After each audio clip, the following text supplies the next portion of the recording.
3,200명을 대상으로 거짓말 탐지 실험을 진행했습니다. 결과는 충격적이었어요. 일반인의 거짓말 탐지율은 54%, 동전 던지기와 거의 같은 확률입니다. 그런데요, 같은 실험에서 특정 신호를 알고 훈련받은 그룹은 무려 82%의 정확도를 보였습니다. 차이는 단 하나, 무엇을 봐야 하는지 아는 것과 모르는 것, 그게 전부였습니다. 아니야, 그런 적 없어. 상대방이 당신 눈을 똑바로 쳐다보며 말했습니다.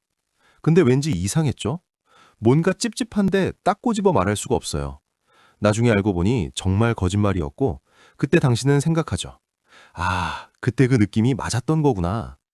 사실 우리는 거짓말을 감지하는 센서를 갖고 있습니다. 근데 문제는요, 그 센서를 믿지 않는다는 거예요. 설마 나한테 거짓말을 하겠어? 내가 너무 의심이 많은 건가? 이렇게 자기 검열을 하다가 결국 놓치는 겁니다. 그 미세한 신호들을요. 근데 솔직히 말씀드리면 당신이 지금 당장 이 기술이 필요한 이유는 오늘 아침에도 있었고 내일 아침에도 생길 겁니다. 버지니아 대학교 연구팀이 10년간 추적 조사한 결과 사람들은 하루 평균 1.65번의 거짓말을 합니다. 대화 상대가 5명이면 최소 8번 이상의 거짓말에 노출된다는 뜻이죠. 출근해서 퇴근할 때까지 당신은 이미 여러 번 속았을 가능성이 큽니다. 먼저 확실히 해두겠습니다. 당신이 거짓말에 속는 건 당신이 순진해서도 관찰력이 부족해서도 아닙니다. 인간의 뇌는 애초에 거짓말을 믿도록 설계되어 있거든요. 이건 생존 전략이었어요. 시카고 대학교 행동과학팀은 이를 진실 편약이라고 명명했습니다. 우리 뇌는 기본값으로 상대방 말을 진실이라고 가정하도록 세팅되어 있어요. 왜냐하면 원시 시대에 부족 구성원을 의심하면 협력이 깨지고 생존이 불가능했으니까요. 미시간대 심리학과 에이벌 교수 연구팀은 3,200명을 대상으로 거짓말 탐지 실험을 진행했습니다. 결과는 충격적이었어요. 일반인의 거짓말 탐지율은 54%, 동전 던지기와 거의 같은 확률입니다. 그런데요, 같은 실험에서 특정 신호를 알고 훈련받은 그룹은 무려 82%의 정확도를 보였습니다. 차이는 단 하나, 무엇을 봐야 하는지 아는 것과 모르는 것, 그게 전부였습니다. 여기 핵심 원리가 있습니다. 말은 의식으로 통제되지만 몸은 무의식이 지배합니다. 거짓말을 하는 순간 뇌는 이중 작업을 합니다. 진실을 숨기고 동시에 거짓을 만들어내죠. 이 인지부하가 몸으로 새어나옵니다. 첫 번째 신호, 시선철입니다. 보통 사람들은 생각하죠. 거짓말쟁이는 눈을 못 마주친다고요. 완전히 틀렸습니다. 오히려 거짓말하는 사람은 눈을 너무 오래 쳐다봅니다. 의도적으로요. UCLA 신경과학 연구에 따르면 거짓말하는 순간 눈 깜빡임 속도가 평소보다 8배 증가합니다. 스트레스 호르몬인 코르티솔이 분비되면서 눈이 건조해지기 때문이죠. 이건 통제할 수 없는 생리적 반응입니다. 두 번째 신호는 손입니다. 진실을 말할 때 사람들은 손을 자유롭게 움직이며 제스처를 많이 씁니다.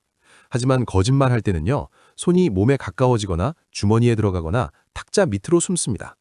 손은 감정의 출구거든요. 특히 주목할 행정이 있습니다.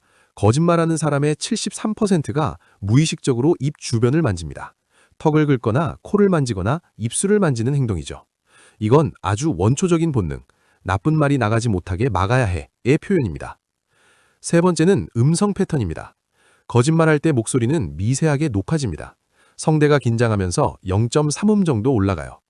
또한 말의 속도가 불규칙해집니다. 어떤 부분은 빨라지고 어떤 부분은 부자연스럽게 느려지죠. 스탠포드 언어학 연구팀은 거짓말할 때 그러니까 같은 필러워드가 3배 증가한다고 밝혔습니다. 뇌가 거짓을 만드는 동안 시간을 벌기 위한 무의식적 전략이죠. 그게 말이죠. 이런 식으로요. 네 번째 신호, 발과 몸의 방향입니다. 거짓말하는 사람은 무의식적으로 출구 쪽을 향합니다. 발끝이 문을 가리키고 상체는 약간 뒤로 기울어져요. 뇌가 빨리 이 상황에서 벗어나고 싶다고 신호를 보내는 겁니다. FBI 행동분석가 조 네바로가 정리한 자기 진정 행동들이 있습니다. 목 만지기, 팔짱 뀌기, 다리 꼬기 같은 거요. 이건 불안을 스스로 달래려는 무의식적 시도입니다. 마치 아기가 자기 몸을 감싸한 듯이요. 보통 사람들은 뭔가 이상한데 라는 느낌만 받지만 상위 1%는 구체적인 신호를 압니다. 지금 눈 깜빡임이 빨라졌어. 손이 테이블 밑으로 갔어. 목소리 톤이 올라갔어. 이렇게 체크리스트처럼 확인하는 거죠. 중요한 원칙이 있습니다. 단일 신호만으로는 판단하지 마세요. 최소 3개 이상의 신호가 동시에 나타날 때 그걸 클러스터라고 하는데 이때 신뢰도가 92%까지 올라갑니다. 하나만 보면 오판하기 쉽습니다. 또 하나 결정적인 것, 베이스라인입니다. 그 사람의 평소 행동을 알아야 해요. 원래 눈을 잘 안 마주치는 사람이 있고 원래 말이 빠른 사람이 있거든요. 변화를 포착하는 게 핵심이지 절대값을 보는 게 아닙니다. 자, 이제 당장 써먹을 기술 알려드립니다. 대화 시작 후 첫 3초, 상대방을 관찰하세요. 눈, 손, 몸 방향. 이 세 가지만 봅니다. 어떻게 눈을 처리하지? 손은 어디 있지? 몸은 어디를 향하지? 이 3초가 베이스라인이 됩니다. 예상치 못한 질문을 불쑥 던져보세요. 거짓말은 준비된 이야기라서 예상 밖 질문에 약합니다. 그때 날씨가 어땠어? 거기서 뭐 먹었어? 같은 디테일 질문이요. 진실은 기억이니까 바로 나오지만 거짓은 만들어야 해서 0.5초 지연이 생깁니다. 상대방이 대답을 마치면 바로 반응하지 말고 2초 정도 침묵하세요. 진실을 말한 사람은 편안하게 기다립니다. 하지만 거짓말 한 사람은 이 침묵을 못 견디고 불필요한 설명을 덧붙이기 시작합니다. 아, 그러니까 내 말은 이렇게요. 대화 직후 30초만 투자해서 메모하세요. 스마트폰 메모장에 눈 깜빡인 많음, 손 주머니, 목소리 높음 이렇게 키워드만 적으면 돼요. 나중에 같은 주제로 다시 물어봤을 때 이야기가 바뀌면 확실히 걸립니다. 여기까지 들으셨다면 이제 당신은 거짓말을 꽤 잘 잡아낼 수 있습니다.